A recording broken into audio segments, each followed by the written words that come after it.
Na noite do meu casamento, enquanto eu ainda estava com o vestido branco, meu marido me chamou para conversar no quarto e disse: Minha mãe vai morar com a gente. A partir de hoje, ela é a dona desta casa. Você aprende com ela. Eu sorri. Aquele sorriso de quem acabou de entender tudo. Depois fui ao banheiro, me olhei no espelho por 3 minutos inteiros e comecei a planejar minha saída. Tenho 40 anos. Não sou uma menina ingênua que nunca viu o mundo. Trabalhei 20 anos como enfermeira. Criei minha filha praticamente sozinha depois que o pai dela foi embora. Quando ela tinha 2 anos, paguei meu apartamento. Fiz minha pós-graduação à noite enquanto trabalhava de dia. Quando conheci meu marido numa festa de aniversário de uma colega, achei que finalmente havia chegado a minha vez. Ele era viúvo, tinha 2 filhos adultos, trabalhava numa construtora. Parecia sereno, maduro, alguém que entendia o peso da vida. Namoramos 2 anos. Durante esse tempo, ele foi atencioso. Me buscava no hospital quando eu saía do plantão noturno, me ligava quando estava de viagem, apareceu no aniversário da minha filha com um buquê de flores e uma caixa de bombons para ela. Conheci sua mãe 3 vezes. Ela era uma mulher pequena, de cabelos grisalhos, que me olhava com um sorriso que eu classificaria agora como um sorriso de avaliação. Na época, pensei que fosse timidez. O casamento foi pequeno, 30 pessoas no salão de um restaurante. Minha filha estava radiante de dama de honra. Minha irmã chorou durante o discurso. Meu cunhado fez uma piada que arrancou gargalhadas. Foi bonito, foi genuinamente bonito. E então, veio a noite. Quando os últimos convidados foram embora e estávamos no quarto do apartamento que compramos juntos 6 meses antes, meu marido sentou na beirada da cama, afrouxou a gravata e disse, com a mesma voz de quem fala sobre o tempo, que sua mãe não estava bem de saúde e que havia tomado a decisão de trazê-la para morar com a gente. Já mandei buscar as coisas dela. Ela chega amanhã de manhã. Fez uma pausa. Você vai precisar ter paciência. Ela é da velha guarda. Gosta que a casa funcione de um jeito certo.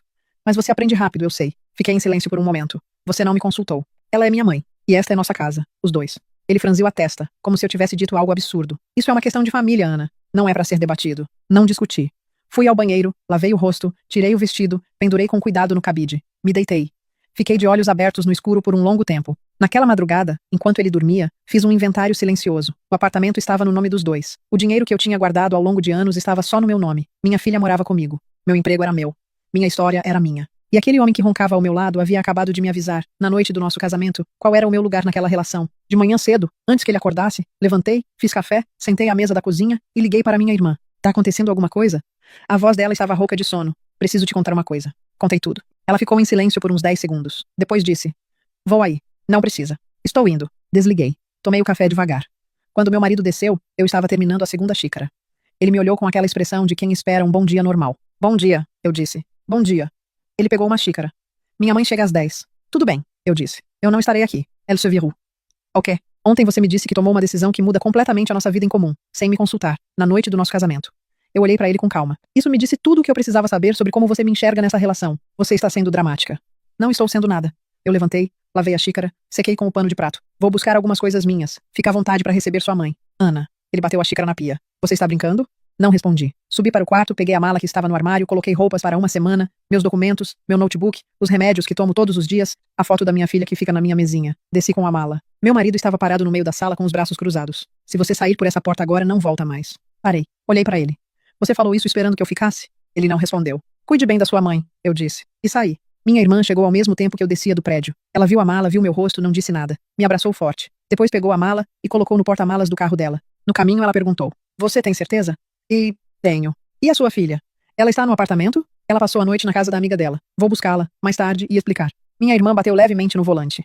Ana, eu te amo, mas preciso dizer, eu nunca gostei desse homem. Eu sorri pela primeira vez naquela manhã. Eu sei. Fui pra casa dela. Era um sobrado de 2 quartos no bairro onde crescemos. Ela morava com o marido e o cachorro velho, que não ladrava mais. O quarto de hóspedes tinha uma cama com colcha azul e uma janela que dava para a mangueira do quintal. Coloquei minha mala ali. Sentei na beirada da cama e finalmente respirei. Às 10h30, meu celular começou a vibrar. Era meu marido. Não atendi. Depois foi a sogra, de um número que eu não tinha salvo, mas reconheci o DDD. Não atendi. Depois foi um número desconhecido que ligou 3 vezes seguidas.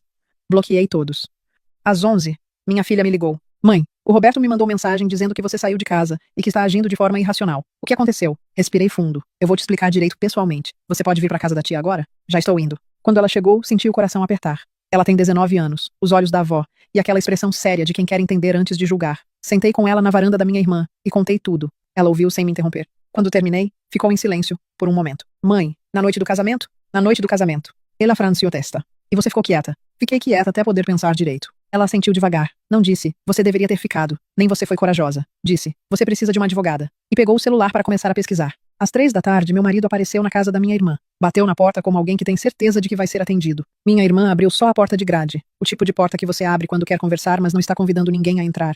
Preciso falar com a Ana. Ela não quer falar agora. Ela é minha esposa. Ela é uma mulher adulta que decide quando quer ter conversas, disse minha irmã com aquela voz dela que não está gritando, mas deixa muito claro que não há espaço para negociação. Se você quiser conversar, pode ligar. Ela decide se atende. Ele ficou ali por uns 10 segundos, olhando para minha irmã como se esperasse que ela cedesse. Ela não cedeu. Ele foi embora. Minha filha veio até mim na sala. Ele foi embora? Foi. Bom, ela mostrou o celular. Encontrei uma advogada que a colega da faculdade recomendou, especializada em direito de família. Pode atender amanhã de manhã. Marcamos. Naquela noite, jantei com minha irmã e meu cunhado. Fizemos frango com quiabo, que é o prato que minha mãe fazia quando a gente era pequena e precisava de conforto. Não falamos sobre o meu marido a noite toda. Falamos sobre uma viagem que meu cunhado queria fazer, sobre o emprego novo da minha filha, sobre o cachorro, que estava ficando velho. Foi o jantar mais normal e mais necessário que eu poderia ter tido naquele dia. Antes de dormir, li as mensagens que não havia lido. Eram muitas. Meu marido começou com, você está sendo imatura, e terminou com, quando você se acalmar, a gente conversa como adulto. A sogra mandou um áudio que não ouvi. Apaguei direto. Um número desconhecido mandou uma mensagem dizendo, a culpa é sua por não saber o seu lugar. Tirei print de tudo, bloqueei o número e dormi. A advogada tinha um escritório no centro, 9º andar de um prédio comercial, uma mesa de vidro e diplomas na parede. Era uma mulher na casa dos 50, cabelos curtos, óculos de aros finos, o tipo de pessoa que te faz sentir que ela já viu situação mais complicada que a sua e resolveu todas. Contei tudo. Ela ouviu, anotou, fez algumas perguntas objetivas. Quando terminei, juntou as mãos sobre a mesa. O apartamento está no nome dos dois? Está. Você tem renda própria, conta própria? Tenho. Filhos em comum? Não. Eu tenho uma filha do relacionamento anterior. Ele tem 2 filhos adultos. Ela assentiu. O casamento é recente. Bens adquiridos antes continuam sendo seus. O apartamento, comprado durante o relacionamento, entra na partilha. Mas dado o curto tempo de convivência e o contexto do que aconteceu, há argumentos sólidos para você. Ela olhou para mim. Você quer o divórcio? Quero. Tem certeza? Tenho. O que ele fez não foi só tomar uma decisão sem me consultar. Foi me mostrar, na noite do nosso casamento, que eu seria tratada como empregada doméstica naquela casa. Eu tenho 40 anos. Não tenho tempo a perder. A advogada fez um movimento com a cabeça que eu interpretei como aprovação. Vou preparar a notificação. Enquanto isso, não volte ao apartamento sem me avisar. Se ele tentar qualquer tipo de pressão ou assédio, me comunique imediatamente. Saí do escritório com uma sensação estranha no peito. Não era tristeza, era uma espécie de clareza fria, como quando você finalmente vê o contorno de algo que estava embaçado. Nos dias seguintes, meu marido tentou de tudo, ligou de números diferentes até eu bloquear todos. Pediu para os filhos dele me mandarem mensagem dizendo que ele estava arrasado e que eu estava destruindo a família. O filho mais novo até me ligou diretamente, uma voz jovem, educada, que disse, a senhora poderia pelo menos conversar com ele. Respondi com calma, que a conversa seria feita por meio da minha advogada. A sogra foi mais direta. Apareceu no hospital onde eu trabalho. Eu estava no final do meu turno, trocando de roupa no vestiário, quando uma colega bateu na porta e disse que havia uma senhora na recepção perguntando por mim. Ela não deu nome. Eu já sabia. Saí com a bolsa no ombro. A sogra estava sentada numa das cadeiras da recepção com as mãos cruzadas no colo, aquele sorriso de avaliação que eu já conhecia. Ana, precisamos conversar. Aqui não é o lugar adequado para isso, eu disse com calma. Se tiver algo a dizer, pode falar com a minha advogada. Você está fazendo um escândalo por nada. A voz dela subiu um pouco. Algumas pessoas na recepção olharam. Meu filho te amava. Você está destruindo um casamento porque não quer aceitar que família tem obrigações. Respirei. Dona Conceição, com todo o respeito, o que seu filho fez foi tomar uma decisão que muda completamente minha vida dentro de casa, sem me consultar, na noite do nosso casamento. Isso não é uma briga de casal. Isso é ele me mostrando que não me considera sua parceira. Parceira. Ela repetiu a palavra como se fosse algo ridículo. Mulher é mulher, Ana. Eu nunca precisei de reunião para isso funcionar. Com todo o respeito, eu não sou a senhora. Ela levantou. Se você seguir em frente com esse divórcio, pode esquecer qualquer coisa. Meu filho vai lutar por tudo. Ele é livre para fazer isso, eu disse. Bom dia. Virei as costas e caminhei de volta para o elevador. Minhas mãos estavam levemente frias, mas meus passos estavam firmes. Mandei mensagem para minha advogada relatando o ocorrido. Ela respondeu em minutos. Ótimo que você não cedeu. Isso fica registrado como assédio no local de trabalho. Vou formalizar. 3 dias depois, meu marido tentou uma abordagem diferente. Apareceu na casa da minha irmã de noite, desta vez com flores. Minha irmã abriu a mesma porta de grade e disse que eu não estava. Ele ficou do lado de fora, por quase meia hora. Meu cunhado eventualmente foi à janela e disse, com muita calma, que se ele não fosse embora chamariam a polícia. Ele foi. Minha filha estava na sala quando isso aconteceu. Ela me olhou e disse, mãe, ele não vai parar. Pois vai. O que você vai fazer? Pensei por um momento. Vou fazer o que sempre fiz. Seguir em frente. No trabalho, não contei nada para os colegas no começo. Mas minha chefe, que me conhece há 12 anos, chamou para a sala dela e fechou a porta. Tô vendo que você tá carregando alguma coisa pesada. Quer contar? Contei o essencial. Ela me ouviu com aquela expressão séria de quem administra uma ala hospitalar inteira e não se assusta com nada. Quando terminei, disse, precisa de licença? Não. Trabalhar me faz bem.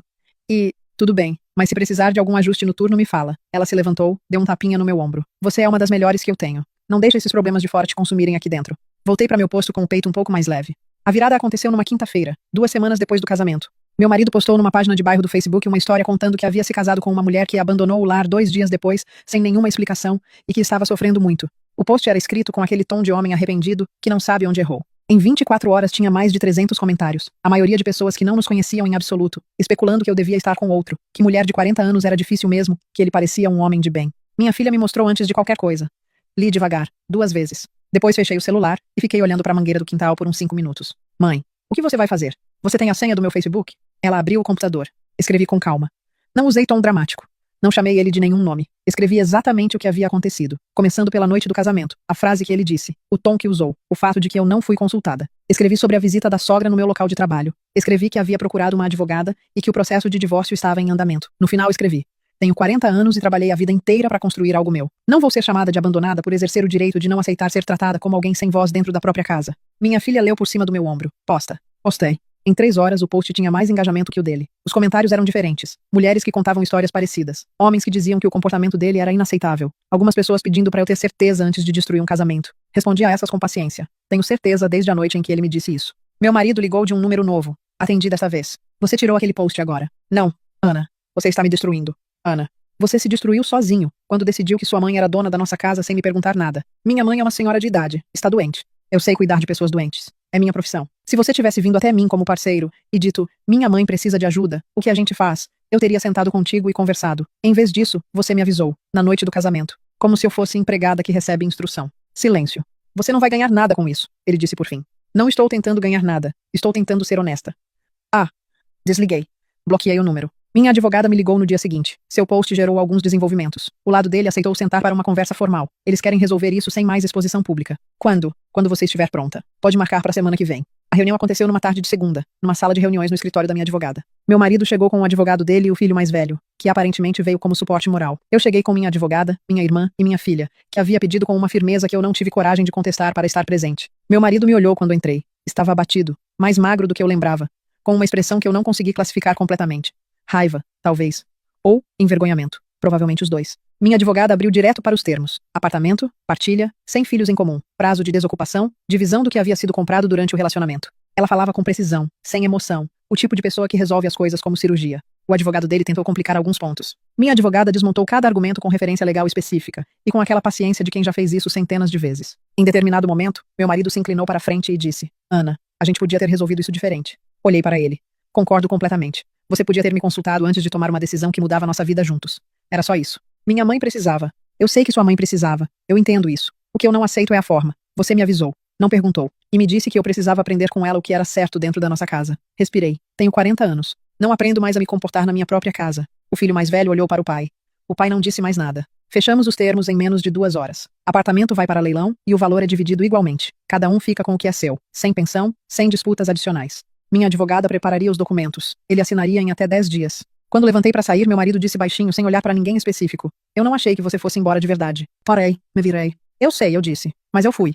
Saímos da sala. No corredor, minha filha pegou minha mão. Minha irmã ficou um passo atrás, quieta, como ela faz, quando quer deixar eu ter um momento para mim. Entramos no elevador. As portas fecharam. Acabou? Minha filha perguntou. Quase. Meu marido assinou os documentos 8 dias depois. Minha advogada me ligou numa tarde de quarta para confirmar. Está feito. Vou protocolar hoje. Obrigada. Foi um prazer trabalhar com você, Ana. Você foi muito clara do começo ao fim. Facilita muito. Desliguei e fiquei sentada no banco do corredor do hospital, entre um turno e outro, com o celular no colo. Ao meu redor, o barulho normal de um corredor hospitalar. Maqueiro passando com maca, monitor apitando ao longe, cheiro de álcool gel.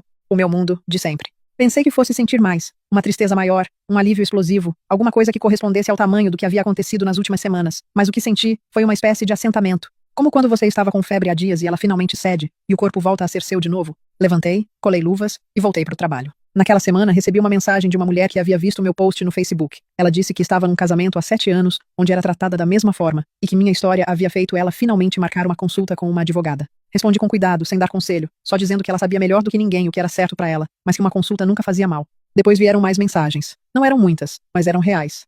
Mulheres na faixa dos 30, 40, 50 anos. Histórias diferentes, mas com o mesmo fio. A sensação de que em algum momento haviam deixado de ter voz dentro da própria vida, e não sabiam bem como retomar. Não me tornei porta-voz de nada. Não quero ser. Tenho trabalho, tenho minha filha, tenho a vida que sempre tive antes de ter tentado adicionar algo que não serviu. Mas respondo às mensagens quando consigo. Digo o que posso dizer com honestidade, que aos 40 anos, você já sabe muito bem o que aguenta e o que não aguenta, e que isso não é arrogância, é só experiência acumulada. Minha filha e eu jantamos juntas toda semana. Sexta-feira é o dia dela. Ela chega com alguma coisa que aprendeu na faculdade, alguma injustiça que a revoltou, alguma descoberta sobre o mundo que ela precisa processar em voz alta. Eu ouço, e às vezes concordo e às vezes discordo, e sempre agradeço que ela ainda quer sentar à mesa e me contar as coisas. Na última sexta, ela chegou mais quieta que o normal. Ficou arrumando o guardanapo por um tempo antes de falar. Mãe, você não ficou triste? Com o casamento? Com tudo? Pensei antes de responder. Fiquei triste que não funcionou. Fiquei triste que ele era diferente do que eu pensei que era. Mas não fiquei triste por ter saído. Por quê? Porque ficar teria sido muito mais triste.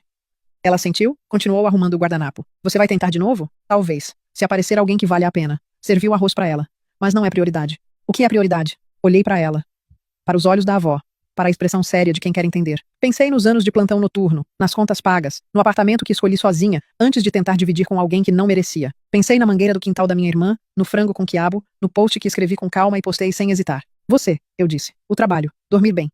Ser dona da minha própria casa de verdade. Seja onde for que ela esteja. Minha filha finalmente largou o guardanapo e começou a comer. Isso parece uma resposta boa. É a única que tenho. Depois do jantar, ela ficou lavando a louça enquanto eu fazia o café. Do lado de fora, ouvia o barulho da rua, a vizinha chamando o neto, um carro passando devagar, coisas normais. O tipo de normalidade que a gente só percebe quando ficou um tempo sem ela. Meu celular vibrou. Era minha irmã, mandando uma foto do cachorro velho dela deitado no sofá com cara de rei. Mandei um emoji de coração. Ela mandou 3 de volta. Servi o café, sentei, esperei minha filha terminar a louça. Não tenho uma grande conclusão sobre o que aconteceu. Não aprendi uma lição que eu ainda não soubesse. Talvez a única coisa nova que aprendi seja que aos 40 anos, a gente tem muito menos paciência com a versão de si mesma, que finge não ver o que está na frente. Eu vi. E fui embora. Minha mãe costumava dizer que casa boa é casa onde você não precisa encolher para caber. Nunca entendi completamente essa frase até aquela noite em que fiquei olhando para o teto no meu apartamento recém-inaugurado, ouvindo meu marido dormir, e percebendo que eu já estava encolhida antes mesmo de começar. Casa boa é onde você não precisa aprender as regras de outra pessoa para existir. Ainda não sei onde é a minha, mas sei onde não é. E saber onde não é já foi o suficiente para eu pegar a mala, descer as escadas e começar a procurar de novo. Tem uma pergunta que a filha da Ana fez, que fica ecoando. Você não ficou triste? E a resposta dela é simples demais para parecer verdade, mas é. Ficar teria sido mais triste. Isso é o que 40 anos ensinam que 20 ainda não sabem que coragem nem sempre é barulhenta. Às vezes é só tomar café sozinha de manhã cedo e saber, com calma, o que você não vai mais aceitar. E que as pessoas certas aparecem sem que você precise pedir. A irmã que vem sem ser chamada. A filha que pesquisa advogada em silêncio. O cunhado que não diz nada, mas faz o jantar. Quando você se respeita, a vida encontra um jeito de te cercar de quem também vai te respeitar.